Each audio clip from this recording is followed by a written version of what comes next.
কিছুক্ষণ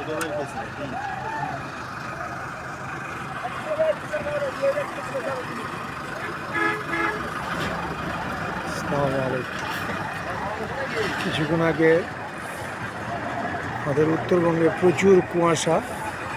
এই কুয়াশার মধ্য দিয়ে একটা দুর্ঘটনা ঘটে গেছে। রংপুর এক্সপ্রেস সামনাসামনি দুর্ঘটনায় সমস্ত কিছু বাসের সামনে যে অবস্থা ছিল সব ধ্বংস হয়ে গেছে ভেঙে। দেখার মতো যে দেখেন, কিন্তু কোনো হতাহত ঘটনা ঘটেনি এখন পর্যন্ত।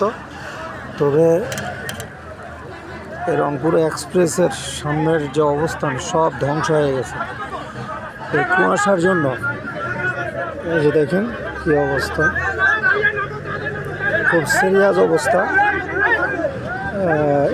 এমনি হতাহত ঘটনা ঘটেনি, তবে লোকজন ঠিক আছে তো না? আঘাতপ্রাপ্ত হয়েছে,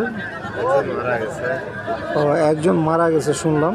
এই যে দেখেন সরাসরি একবারে বাসের পিছনের যা কিছু ছিল সব ধ্বংস করে দিয়েছে। এমন দুর্ঘটনা এই কুয়াশার কারণে। এটা হলো এস